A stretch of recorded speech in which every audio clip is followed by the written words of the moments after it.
తిందామంటే తిండికి లేకున్నా పోర్షన్కు 1500 జమ చేసి మేము బోరేయించుకున్నాం. 300 చిల్లర బోరేయించినా కానీ ఒక బొట్టు చుక్క రాలేదు. ఖానాపూర్ ఏరియాకి అంటలేము, కనీసం ఎగ్బాల్పూర్ ఏరియాకి అంటలేము. మన మధ్యవర్తిలో మా బతుకులేంది. డెలివరీ అయిన వాళ్ళు 2 ఉన్నారు కేసులు. వాళ్ళకు తానాలు లేక, సంటి పాపలకు బాలంతకు తానం లేక 5-6 రోజులాయే. మా పరిస్థితి ఏంది? మాకు 15 రోజులాయే. కనీసం కారం తిన్నా కానీ మాకు మంచి ఒక చెంబడి తాగినా మాకు మంచిగా ఉంటుంది సారు. మమ్మల్ని ఎటు కాకుండా డబుల్ బెడ్రూమ్లలో మాకు బాగా ఇబ్బంది అవుతుంది. మాకు నరకం బాగా అవుతుంది సారు.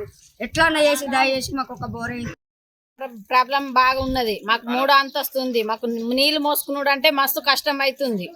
మేము ఎట్లా ఎక్కి ఆ బిందెలు మోసుకొని ఎట్లా ఎక్కుడు మీదికి బాగా కష్టం అవుతుంది. మాకు ఏడికెళ్ళి నీళ్లు బోరు కావాలని చెప్తున్నాం. కూలిపోయినందుకు మాకు ఇప్పుడు 15 రోజుల నుంచి నీళ్ళు వస్తలేవు. మేము తకిలి పడుతున్నాం. లేకపోతే ఈడికెళ్ళి ఇండ్లకి వెళ్ళి మమ్మల్ని కాల్ చేయమంటారా, కూల కొట్టమంటారా? మాకైతే ఇప్పుడు బోర్ కంపల్సరీ కావాలా, లేకపోతే ధర్నా చేస్తాం. మేము బోరు గురించి మాట్లాడే ప్రభుత్వం మీది. మేమైతే దయచేసి కోరుతున్నాం మిమ్మల్ని, మాకు బోరు కావాలా. ఉన్న బోరు కూలిపోయింది.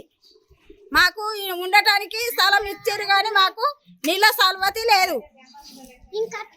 మీకు ధన్యవాదాలు. 15 రోజులే. 15 రోజులు అది బాగా తిప్పలు పడుతున్నాము. పక్క అపార్ట్మెంట్లకి తీసుకుంటున్నాము. ఆ బోర్డు నీళ్ళు వస్తలేవు. ఆడసి సన్నం వస్తున్నాయి నల్లలు. 15 రోజులు తిరగబట్టి ఇట్లా మాకు నల్లలు వస్తలేవు, నీళ్ళు వస్తలేవు. ఒక సుక్క నీళ్ళు లేకుండా ఉన్నది. ఆడ బోరింగ్ లేదు, నల్ల లేదు. జంగల్లో ఉన్నాము. ఇల్లు అయితే ఇచ్చిండ్రు, మరి మాకు నీళ్ళ సౌలభ్యం లేదు. ఇద్దరు నీళ్ళు వచ్చింది, మరి ఇప్పుడు ఎట్లా చేద్దాము? సార్ దగ్గర పోతే సార్ మా దగ్గర ఇప్పుడు ఏం లేదు, మీరు బోర్లు వేయించుకోండి అన్నారు. ఇక మా దగ్గర పైసలు ఉంటాయి కదా వేపేతందుకు. పని లేదు, పాట లేదు. మేము ఖాళీ తిరుగుతున్నాము. ఒకరోజు దొరుకుతుంది, ఒకరోజు దొరకలేదు. మరి ఏం సంగతి? మాకు ఒక బోర్ మాకు కావాలి. మాకు బోర్ అయితే కావాలి. ఒక బోర్ వేపిస్తేనేమో మంచిది, లేకపోతే ఇంట్లో ఇల్లు నీళ్ళు వస్తలేవు, ఏం వస్తలేవు. ఇక ధర్నా చేస్తా అంటున్నాం. మరి ఏమంటారు? మా పరిష్కారం ఎట్లా?